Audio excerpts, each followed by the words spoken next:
Assalamualaikum semua. Balik lagi dengan saya Siti Nurul Kamaria Indah Lestari di mata pelajaran ekonomi. Yeay. Oke, untuk hari ini kita akan mempelajari materi tentang teori perilaku konsumen. Yuk langsung aja simak videonya. Apa sih yang disebut dengan teori perilaku konsumen? Teori perilaku konsumen adalah teori yang dapat menjelaskan bagaimana seorang konsumen memilih produk yang diyakini akan memberikan utilitas yang tinggi sehingga mencapai kepuasan yang maksimum dengan dibatasi oleh pendapatan dan harga barang. Dalam memenuhi kebutuhan, haruslah melakukan sebuah pilihan. Hah? Gimana sih maksudnya?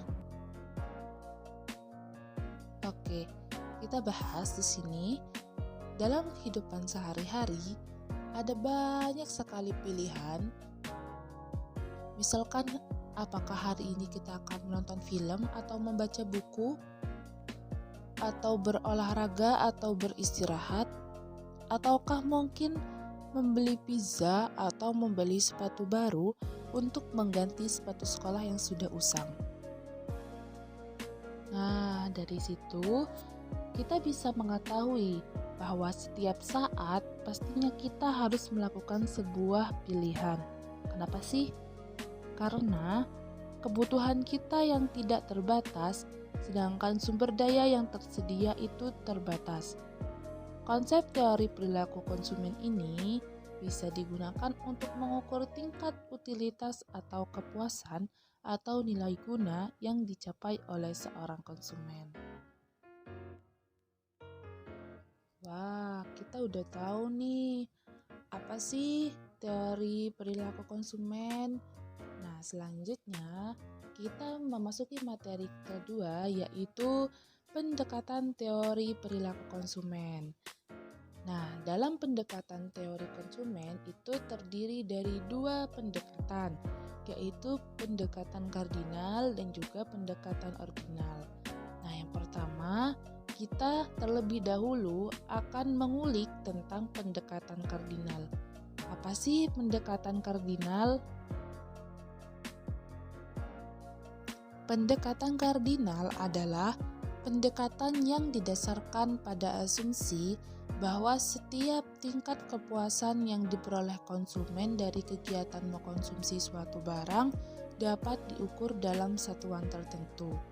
Nah, misalnya itu seperti uang ataupun jumlah.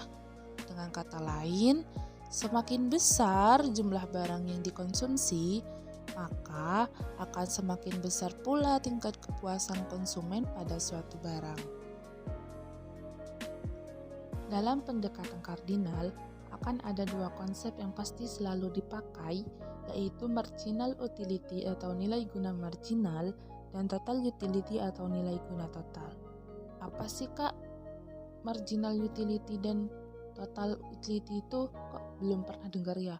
Nah, di sini aku akan bahas terlebih dahulu apa sih marginal utility dan total utility. Marginal utility atau nilai guna marginal yaitu penambahan barang atau jasa yang dikonsumsi. Sedangkan total utility atau nilai guna total adalah total kepuasan yang diperoleh dan mengonsumsi barang atau jasa.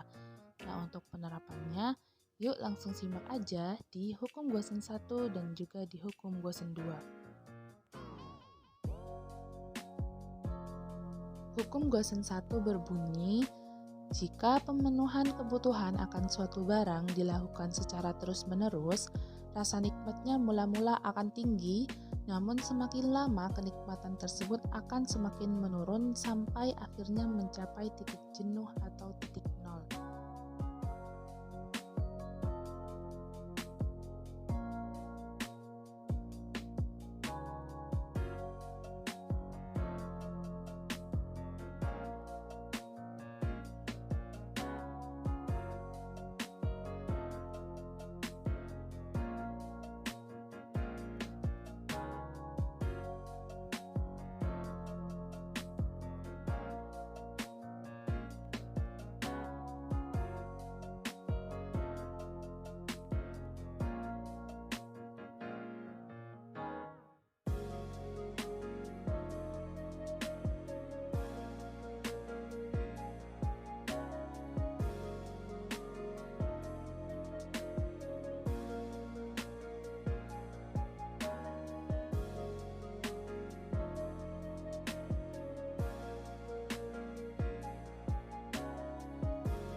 Oke, next. Di sini sudah disediakan yaitu tabel konsumsi di mana terdiri dari 7 gelas air mineral dengan nilai guna total dan nilai guna marginal dari masing-masing gelas air minum.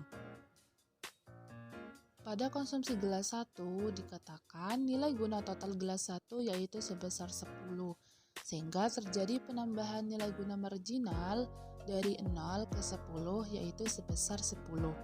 Konsumsi gelas kedua dikatakan nilai guna total yaitu sebesar 18, sehingga terjadi penambahan nilai guna marginal dari 10 ke 18 yaitu sebesar 8. Konsumsi gelas ketiga yaitu dikatakan nilai guna totalnya yaitu sebesar 23, sehingga terjadi penambahan nilai guna marginal yaitu dari 18 ke 23 sebesar 5. Kemudian pada konsumsi gelas keempat dikatakan nilai guna totalnya yaitu sebesar 25, sehingga terjadi penambahan nilai guna marginal yaitu dari 23 ke 25 sebesar 2. Selanjutnya yaitu konsumsi gelas kelima di mana nilai guna totalnya sebesar 25, sehingga tidak terjadi penambahan pada nilai guna marginal karena pada nilai guna total gelas 5 yaitu sebesar 25 dan sebelumnya pada gelas 4 yaitu nilai guna totalnya sebesar 25, sehingga nilai guna totalnya tetap dan nilai guna marginalnya tidak mengalami penambahan. Konsumsi gelas ke-6 dikatakan nilai guna totalnya sebesar 22, sehingga terjadi pengurangan nilai guna marginal dari 25 ke 22 yaitu sebesar 3. Kemudian konsumsi gelas ke-7 dikatakan nilai guna totalnya sebesar 17, sehingga terjadi pengurangan nilai guna marginal yaitu dari 22 ke 17 sebesar 5. Pada konsumsi gelas ke-5 yaitu dengan nilai guna marginal 0, disinilah konsumen sudah mencapai tingkat kepuasan tertinggi dalam mengkonsumsi air mineral. Dan pada konsumsi gelas ke-6 dan juga gelas ke-7 yaitu dengan nilai guna marginal min 3 dan juga min 5, disinilah konsumen sudah mencapai yang namanya titik jenuh, di mana sudah tidak tertarik untuk meminum air mineral tersebut. Oke, dari hukum gosen 1, kita next nih ke hukum gosen 2. Hukum gosen 2 berbunyi, konsumen akan melakukan konsumsi sedemikian rupa sehingga nilai guna marginal setiap barang dan jasa akan sama. Contoh, ketika kalian mempunyai uang 20.000, apakah uang tersebut akan digunakan untuk membeli makanan saja? Tentunya tidak kan? Uang 20.000 tidak akan kalian habiskan untuk membeli makanan saja. Apalagi kalian sebagai seorang pelajar, pasti akan menggunakan uang tersebut untuk kebutuhan lainnya juga kan? Seperti membeli buku, membeli pensil, dan lain-lain. Oke, kita paparkan seperti ini. Misal kalian memiliki uang sebesar 20.000. Kemudian kalian memutuskan untuk membeli makanan sebesar 10.000. Ternyata masih ada sisa nih 10.000. Nah, kemudian kalian memikirkan lagi 10.000 ini akan dibeli untuk apa ya? Kemudian kalian memutuskan untuk membeli sebuah buku yang harganya sebesar 5.000. Nah, uang kalian yang awalnya 20.000 dibelikan makanan 10.000 sehingga sisanya 10.000. Kemudian dibelilah lagi sebuah buku harganya 5.000 sehingga sisa uang kalian sebesar 5.000. Dari sisa uang 5.000 tersebut, kalian memutuskan untuk membeli sebuah pensil yang harganya sebesar 5.000. Sehingga disinilah dari ketiga barang tersebut memiliki tingkat kepuasan yang mendekati sama. Hal ini menunjukkan bahwa jika orang melakukan pemenuhan kebutuhan, maka akan memperhatikan berbagai macam kebutuhan lainnya dan berusaha untuk mencapai kepuasan yang mendekati sama dari berbagai macam pemenuhan kebutuhan tersebut. Jadi, dalam hukum Gaussian 2, seseorang akan memenuhi kebutuhannya sampai tingkat intensitas. Oke, dari pendekatan kardinal, yuk kita beralih ke pendekatan ordinal.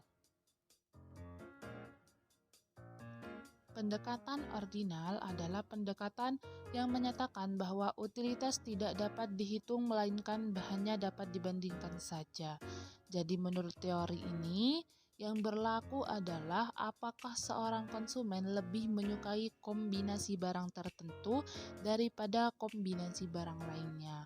Dengan kata lain, pendekatan ini memberikan penekanan pada preferensi dengan membuat peringkat atau urutan kombinasi barang yang dikonsumsi. Pendekatan ordinal bisa dianalisis dengan menggunakan kurva indifference, yaitu kurva yang menunjukkan berbagai titik kombinasi dua barang yang memberikan kepuasan yang sama. Contoh, Pak Arif memiliki sejumlah uang. Dari uang tersebut, berikut kombinasi barang yang mungkin dibeli Pak Arif. Pada kombinasi A, Pak Arif mampu membeli 20 gelas dan juga 4 panci. Kombinasi B, Pak Arif mampu membeli 10 gelas dan 8 panci.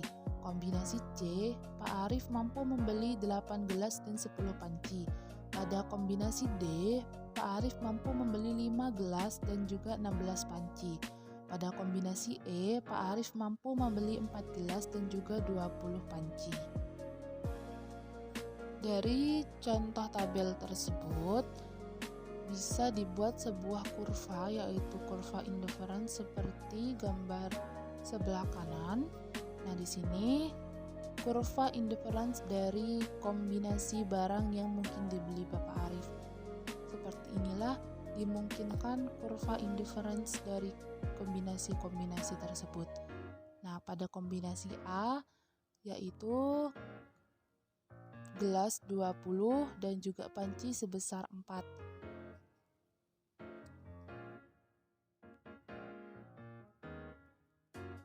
Kurva indifference memiliki ciri-ciri sebagai berikut.